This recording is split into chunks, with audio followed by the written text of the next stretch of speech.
Woo! Nelly, what an opening, what a closing, what a crowd, what an atmosphere. WWE on this night stood for Women's Wrestling Entertainment. Credit to whoever the fan was that had that sign. I'm John Renton with my review, WWE Evolution 2, Electric, whoa, the energy was infectious, Boogaloo.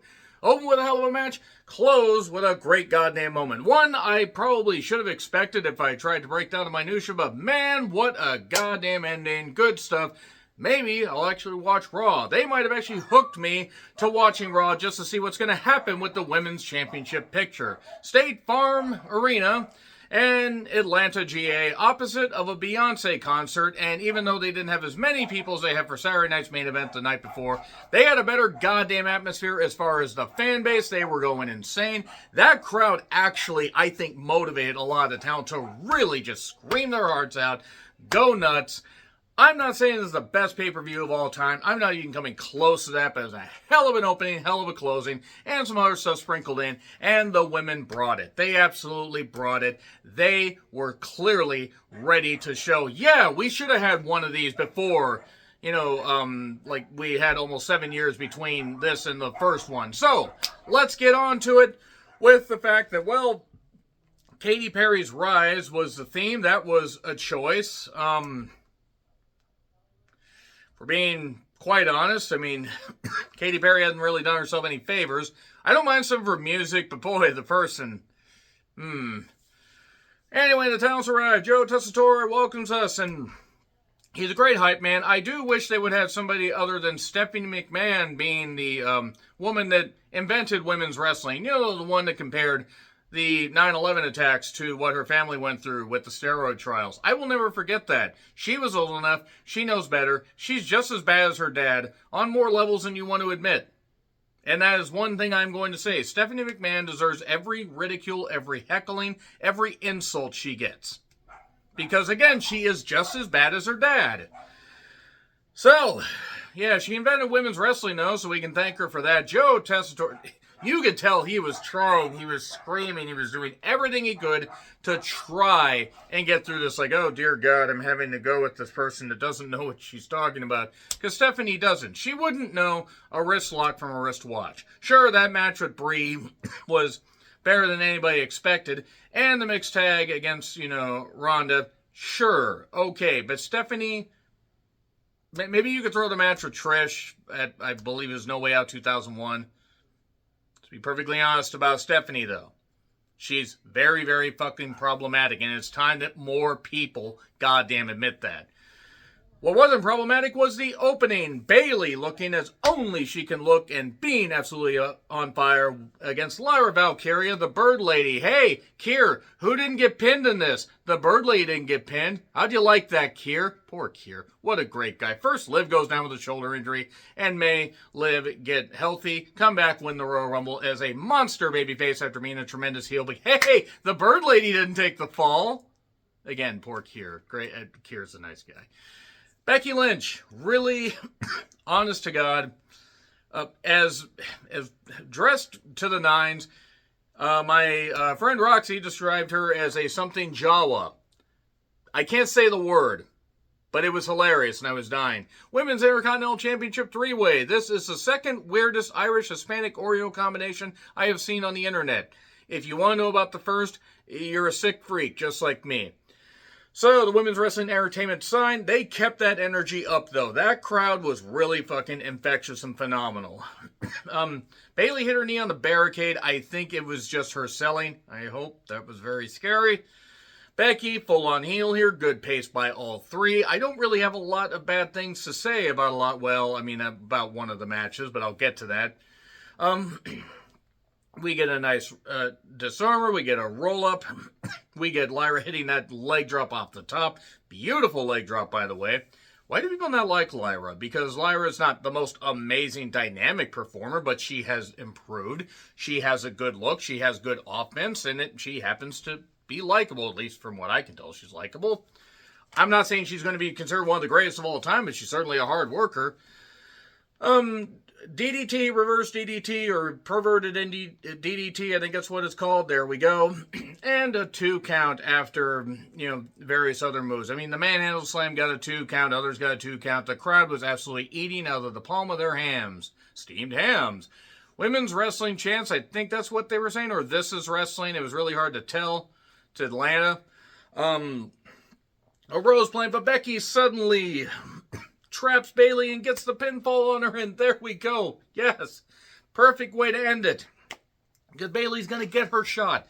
Lyra's going to want her other shot. You have a good mixture here. You have to probably end this by Clash in Paris, but you have a way to carry this on for a while. I did like the Becky Hogan sign. The difference is, people say, oh, Becky Hogan, or like Mercedes is like Hogan. Here's the difference. Becky's drawn money. So, Vicky was in the crowd, the one that voted for the wall because she didn't want, immigrants to be taken care of. Because she's a dumb broad. I would say this to her fucking face. Because she certainly wouldn't care, if I maybe said, hey, how about your daughter that you didn't protect? The one that you said lied because you wanted to protect the man that you're married to. Because you're a piece of shit. See, Eddie probably would have similar views, but at least Eddie contributed to the wrestling business. Now, I noted as Blake Monroe was talking to Jordynne Grace wanted her out there. After the tag match of Great American Bash, I either said it in the review and or said it on my predictions. In fact, I might have said it on both. Either Blake is going to end up attacking Jordynne after Jordynne wins the title, but more than likely she's going to accidentally or inadvertently cost her the match, and then we're going to go on from there. So, Jordynne Grace with Blake Mariah Monroe in the corner. Blake Mariah Monroe, it's like Micah Monroe, except Blake has personality, where I don't think Micah Monroe could buy a personality if she tried. So, JC Jane with the influence, with Fallon Henley and Jasmine. Bless Jasmine Nix. I don't know why Jasmine's there. Are they trying to elevate her because she's not very good? I mean, everybody's got to learn something, but Jasmine has been in Fatal Influence for a bit.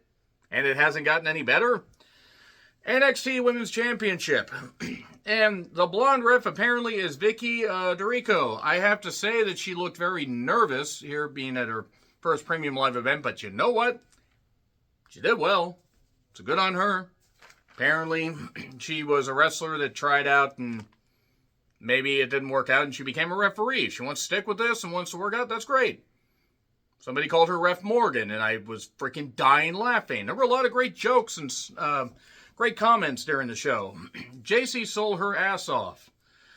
And I like Jordynne's offense. I think Jordynne is good. I don't think Jordynne is great as everybody, or is as great as everybody thinks she is. But JC was healing it up. And we got a run, we got a knee, we got some good offense here. And we got a distraction where Fallon basically handed JC the title, but that didn't work because the referee's like pulling it away. We had a headbutt from, not Micah Monroe to the, I believe Fallon, and then to Jasmine, and suddenly Monroe had the title. And that's like, it's okay, you're going to win this.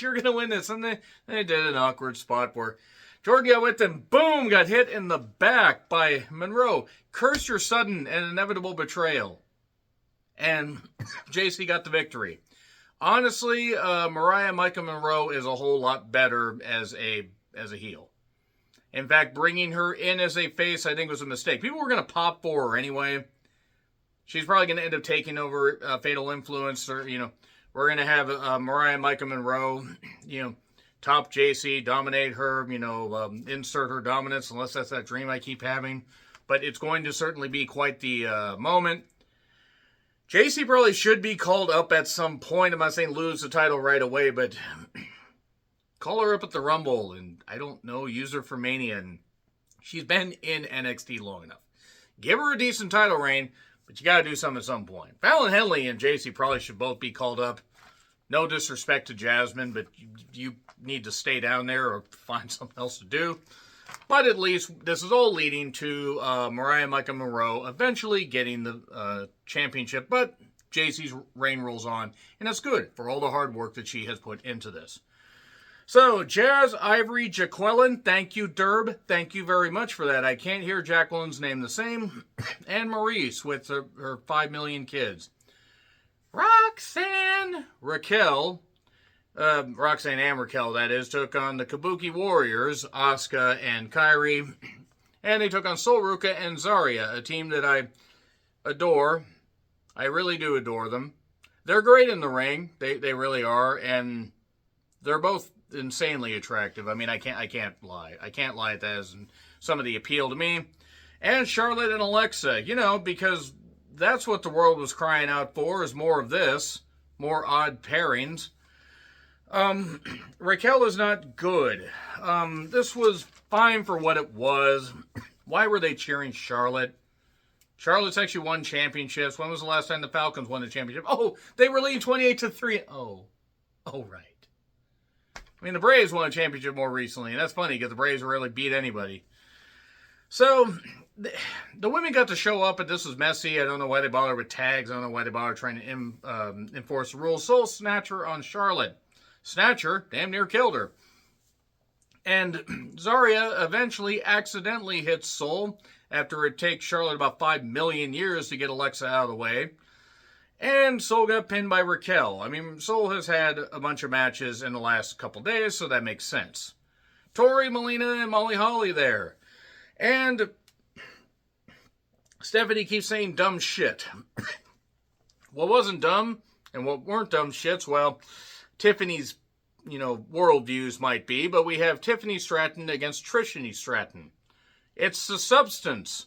It really is the substance. I should buy that on Blu-ray at some point. Even as haunting as that movie. Who has seen The Substance? What was your favorite? What was the scene that made you wish you hadn't eaten before? Let me know. So, women's world title match, and look, Trish still has it, never lost it. Tiffany has been excelling, doing great. Title reign probably needs to end at SummerSlam, but now I fear it won't. But actually, this does kind of clear the air tonight. Oh, Lord, doo-doo. They paced this well. Obviously, Trish was going to, she could lead the match, but Tiffany is going to have to slow a couple things down, and she did. And we got some titty slaps. Oh, they popped the titties. And I don't know why I'm talking like that.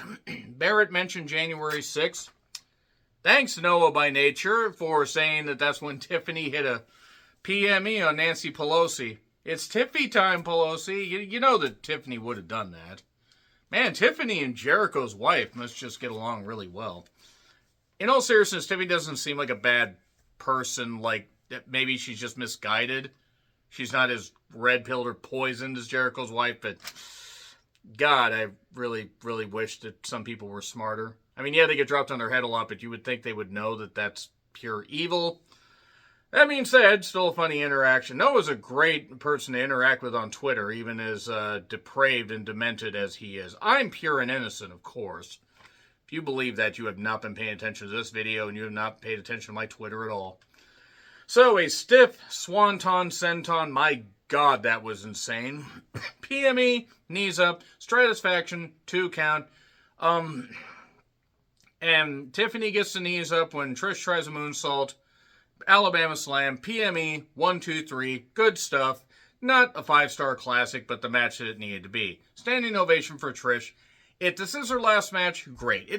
She can still go if she wants, but honestly, if she wants to just stop after this, that's fine. She can do the occasional match and still do it. I mean, she's almost 50, and she can still go, but sometimes it's good to leave before you have to go out on your sword, or fall on each other's swords, like a Steve Reeves movie.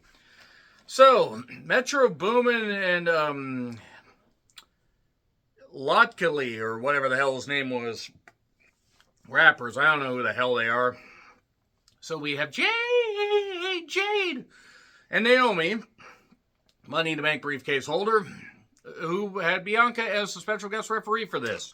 Well, both women did. It's a no-holds-barred match.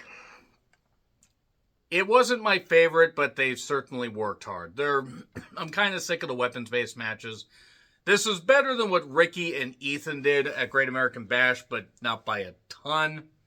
They took some bumps that they didn't need to, but at least it added to the story because they'd been building this for a while. and it made sense. I mean, they've really been building this ever since Jade, collided with that car windshield, but then Elimination Chamber all the way to now. So really, it's been going for about 4 months.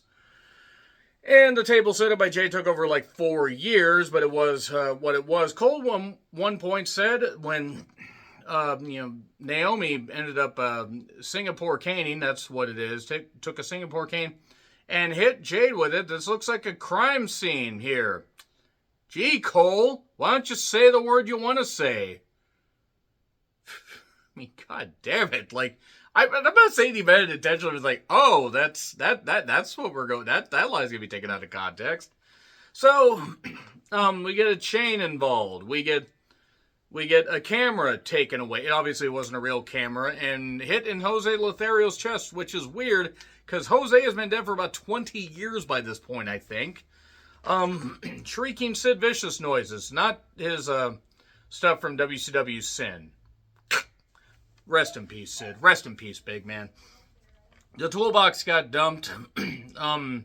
Like the Toolbox Murders, or copies of the Toolbox Murders, which probably should be dumped in a landfill.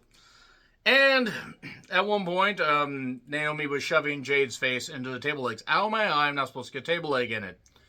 Little too late for Lenny. And Jade did take a bump through a table outside, but eventually hit Jaded a little bit later, off the top, through a table. 1, 2, 3. So there you are. We got that settled. And then we got a women's battle royal. I'm going to name the participants. So I'm going to go through this quick because this review's going long and I have things to do like sleep because there's been a lot of wrestling this weekend. Nikki Bella, Chelsea Green, Piper, Alba, Natty, Maxine Dupree, who needs to find something else to do. My God, she is terrible. Stop. She has been there how long? And I know some people take longer to get it. But, Jesus, I have seen plagues that have gone better in, than Maxine's time in the ring. Plagues get solved. Maxine is a puzzle that will never get solved. Lola Vice, Jada Parker, we got Kalani Jordan. If I'm missing anybody in this, I do apologize. Tatum Paxley, Izzy Dame, Lash Legend was there, Mia Yim, B-Fab.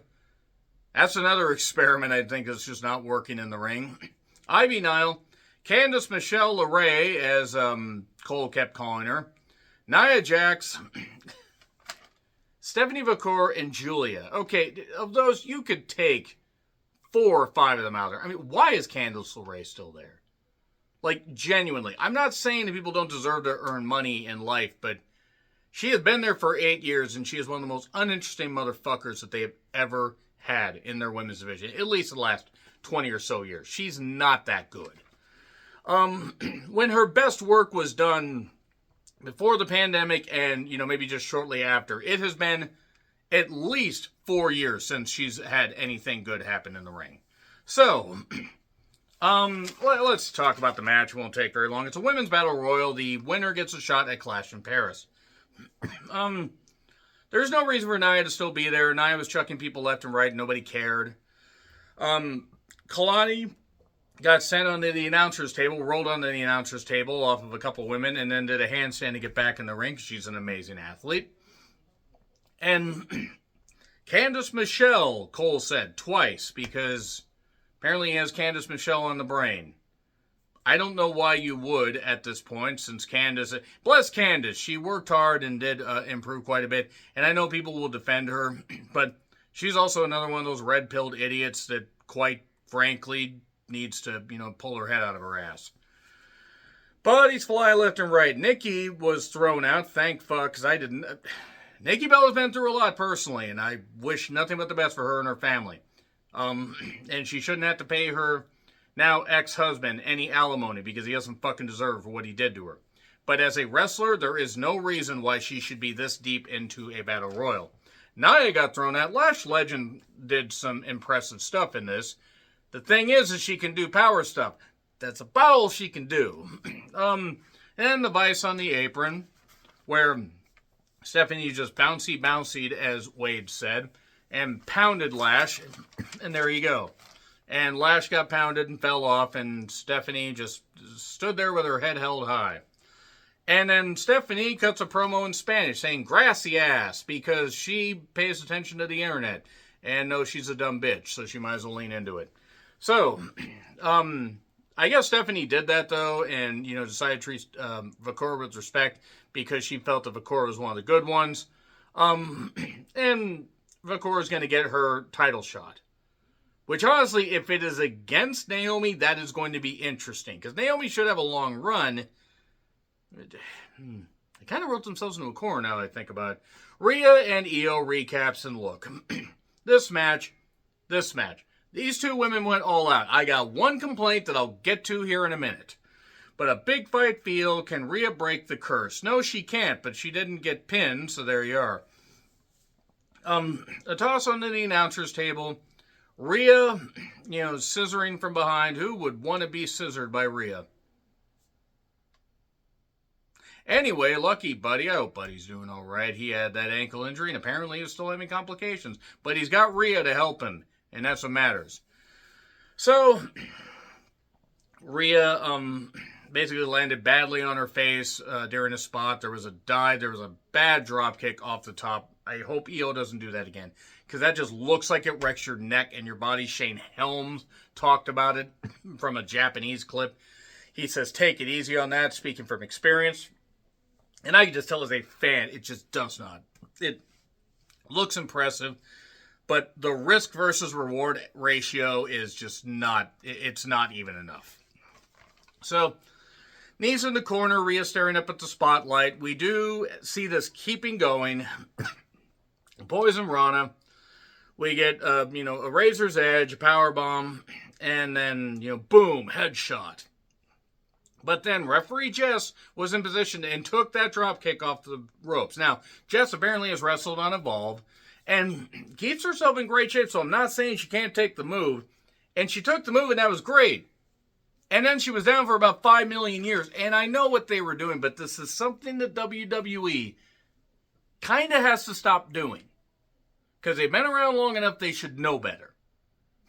In fact, New Japan should know better. Other companies have been around for a number of years. AEW should even know better. They fought outside, they fought into the crowd, and, they did some good stuff. There was a crossbody to the floor that looked like it hurt everybody. The thing is, though, is referee Jess, they should have brought an oxygen tank and brought something down, brought a defib machine back and brought her back to life, because I know that Io hits hard. She does. She hit hard in Stardom. She hits hard here. She hits safe, but she's a very good striker, but come on. Still, if they had battled around the ring, battled a little bit in the goddamn crowd, maybe if they had done the crossbody and then come back to the ring, I might have been okay with it. But I don't know. It just seemed to take too long. And Io stomped on the steps. They finally get back to the goddamn ring, or ringside area, and then Io hurls herself stupidly at the announcer's table, ribs first, and then a powerbomb to Rhea on the floor. So, okay, we're still not back in the goddamn ring. But then referee Jess comes back from her coma, and a moonsault, 1, 2, and suddenly Io's on the receiving end, like, holy shit. Rhea hit the riptide last time and couldn't get the victory, and now this. And then Spanish fly off the top. Oh my goddamn goodness, we are going to get this, everybody's down. And I jokingly said, okay, both of them are down, oh fuck it. Send Naomi out there to cash in. And then 10, 15 seconds later, Naomi music, I'm like, hi, I was kidding. Oh, what? Oh, we're doing this. Oh, Jade's not going to stop her? I'm thinking Jade may still want revenge, but she got her revenge there and moved on, put her in the rearview mirror. She calls it the rearview mirror. And suddenly, Naomi cashes in, and because it's a triple threat, no DQ, she hit Io with the briefcase. She chucks Rhea. She hit the split-legged moonsault. 1, 2, 3. Big pop. Big moment. Great for Naomi. Really, my only complaint about it is that referee Jess was down for an eternity, and I hate when they do it with any of the other refs. That's really my only complaint about that match. But a hell of a goddamn ending. Naomi ending as champion. The thing is, though, what do you do with Stephanie, though? Because Vakura should get the win at Clash in Paris, but that only gives Naomi like a 6-week reign. That being said, it was a hell of a goddamn ending to the pay-per-view. Pretty damn good atmosphere. Not one of the best shows of all time. But it shows that maybe, I don't know, let's make Evolution a yearly tradition. Let's put it, in... Let's just make it an annual thing and move it around to when the storylines mean something. You can do that. Have it, I don't know, in June next time.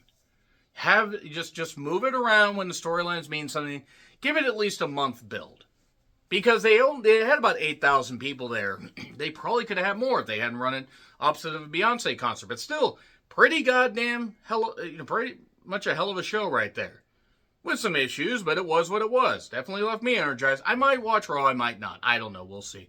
Agree, disagree with what I said, like, share, subscribe, Twitter, Letterboxd, Blue Sky handles in the description. I'm John Ritlin, and until we meet again, happy trails to you.